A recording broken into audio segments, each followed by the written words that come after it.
number 1 Brahmaputra নদী অসমৰ জীৱনদায়িনী আৰু এছিয়াৰ অন্যতম বৃহৎ নদী কৃষি পৰিবহণ আৰু সংস্কৃতিৰ সৈতে এই নদী ওতঃপ্ৰোতভাৱে জড়িত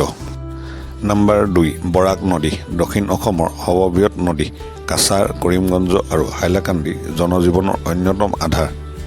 নাম্বাৰ 3 সোৱণশিৰি নদী ব্ৰহ্মপুত্ৰৰ অন্যতম বৃহৎ উপনদী অৰুণাচল প্ৰদেশৰ পৰা আহি লখিমপুৰ জিলাৰে বৈ যায়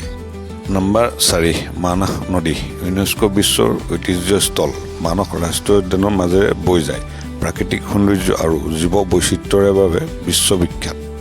নাম্বাৰ 5 ধনশিৰি নদী নগাঁও আৰু গোলাঘাটৰ অন্যতম গুৰুত্বপূৰ্ণ নদী শেষত ব্ৰহ্মপুত্ৰৰ সৈতে মিলিত হয় নাম্বাৰ 6 জীয়া ভৰালী নদী নামেৰি ৰাষ্ট্ৰীয় উদ্যানৰ মাজেৰে বৈ যোৱা মনোমোহা নদী ৰাফটিং আৰু মাছ ধৰাৰ বাবে জনপ্ৰিয় নাম্বাৰ 7 লোহিত নদী অৰুণাচল প্ৰদেশৰ পৰা আহি অসমত প্ৰৱেশ কৰে পিছত ব্ৰহ্মপুত্ৰৰ সৈতে মিলিত হয় নাম্বাৰ 8 দিবাং নদী উত্তৰ পূব ভাৰতৰ অন্যতম শক্তিশালী পাহাৰীয়া নদী ই লোহিত আৰু ইয়াঙৰ সৈতে মিলি ব্ৰহ্মপুত্ৰ গঠন কৰে নাম্বাৰ 9 বুঢ়ী দিহিং নদী ডিব্ৰুগড় তিনিচুকীয়া আৰু পূব অসমৰ অন্যতম গুৰুত্বপূৰ্ণ নদী অতি বৰষুণত ইয়াৰ জলস্তৰ বৃদ্ধি পালে পাৰ্শ্বৱৰ্তী অঞ্চলত বানপানীৰ আশংকা থাকে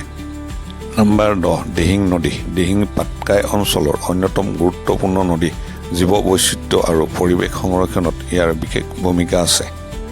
নাম্বাৰ 11 কপিলী নদী মধ্য অসমৰ অন্যতম গুৰুত্বপূৰ্ণ নদী জলবিদ্যুৎ উৎপাদনৰ বাবেও পৰিচিত নাম্বাৰ 12 কলচি নদী গংগেটিক ডলফিনৰ বাবে বিশ্বজুৰি পৰিচিত প্ৰকৃতিপ্ৰেমীসকলৰ বাবে আকৰ্ষণীয় নদী নাম্বাৰ 13 পুঠিমাৰী নদী কামৰূপ অঞ্চলৰ এখন উল্লেখযোগ্য নদী বৰষুণৰ সময়ত বানপানীৰ বাবে প্ৰায় চৰ্চাত থাকে নাম্বাৰ 14 পাগলাদিয়া নদী বাক্সা আৰু নলবাৰী জিলাৰে বৈ যায় কৃষি আৰু জনজীৱনৰ বাবে অতি গুৰুত্বপূৰ্ণ নাম্বাৰ 15 বেকী নদী মানস নদীৰ অন্যতম শাখা মৎস্য সম্পদ আৰু কৃষিৰ বাবে জনাজাত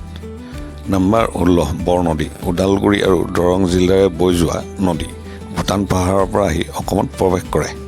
নাম্বাৰ 17 ননৈ নদী দৰং আৰু শোণিতপুৰৰ অন্যতম নদী কৃষি আৰু স্থানীয় জনজীৱনত ইয়াৰ গুৰুত্ব অপৰিসীম নাম্বাৰ 18 ভোগদৈ নদী যোৰহাট চহৰৰ মাজেৰে বৈ যোৱা নদী চহৰখনৰ ইতিহাস আৰু পৰিচয়ৰ সৈতে জড়িত নাম্বাৰ 19 দিচাং নদী শিৱসাগৰ জিলাৰ অন্যতম প্ৰধান নদী বৰষুণৰ সময়ত পানী বৃদ্ধি পালে কিছুমান অঞ্চলত বানপানীৰ সৃষ্টি কৰে নাম্বাৰ 20 দিখৌ নদী বৰ্তমান শিৱসাগৰ আৰু চৰাইদেউ বানৰ প্ৰধান নদী আহোম ইতিহাসৰ সৈতে জড়িত এখন বিখ্যাত নদী বৰষুণৰ সময়ত শিৱসাগৰ আৰু চৰাইদেউৰ কিছুমান অঞ্চলত বানপানীৰ প্ৰভাৱ পেলাব পাৰে নাম্বাৰ 21 কলং নদী ব্ৰহ্মপুত্ৰৰ এটা প্ৰাচীন শাখা নদী নগাঁও চহৰৰ মাজেৰে বৈ যোৱাৰ বাবে বিখ্যাত নাম্বাৰ 22 দিগাৰু নদী কামৰূপ মহানগৰৰ অন্যতম নদী বৰষুণৰ সময়ত ইয়াৰ পানীৰ স্তৰ দ্ৰুত বৃদ্ধি পায় নাম্বাৰ 23 জিঞ্জিৰাম নদী গোৱালপাৰা জিলাৰ অন্যতম উল্লেখযোগ্য নদী মৎস্য সম্পদ আৰু নৈপৰীয়া জীৱনৰ বাবে পৰিচিত নাম্বাৰ 24 কৃষ্ণাই নদী গোৱালপাৰা অঞ্চলৰ এখন গুৰুত্বপূৰ্ণ নদী কৃষি আৰু জনজীৱনৰ সৈতে গভীৰভাৱে জড়িত নাম্বাৰ 25 সোণকোষ নদী অসম ভূটান সীমান্তৰ অন্যতম সুন্দৰ নদী দ্ৰুত সোঁত আৰু মনোৰম দৃশ্যৰ বাবে জনপ্ৰিয় নাম্বাৰ 26 আই নদী চিৰাং আৰু বঙাইগাঁও জিলাৰে বৈ যায় স্থানীয় কৃষি আৰু পৰিৱেশৰ বাবে গুৰুত্বপূৰ্ণ নাম্বাৰ 27 গদাধৰ নদী ধুবুৰী জিলাৰ অন্যতম বিখ্যাত নদী শেষত ব্ৰহ্মপুত্ৰৰ সৈতে মিলিত হয় নাম্বাৰ 28 যমুনা নদী কপিলী নদীৰ ব্যৱস্থাৰ সৈতে জড়িত এখন গুৰুত্বপূৰ্ণ নদী স্থানীয় কৃষি আৰু জলসম্পদত ইয়াৰ ভূমিকা আছে নাম্বাৰ 29 বেলেংগী নদী অসমৰ এখন সৰু কিন্তু গুৰুত্বপূৰ্ণ নদী স্থানীয় পৰিৱেশ আৰু কৃষিৰ বাবে উপকাৰী নাম্বাৰ 30 কাটাখাল নদী বৰাক উপত্যকাৰ অন্যতম জনাজাত নদী কাছাৰ অঞ্চলৰ জলপথ আৰু কৃষিৰ বাবে ইয়াৰ বিশেষ গুৰুত্ব আছে ভিডিঅ'টো ভাল লাগিলে লাইক এটা কৰিব আৰু এনেকুৱা ধৰণৰ তথ্য পাই থাকিব গতিকে চেনেলটো ছাবস্ক্ৰাইব কৰিব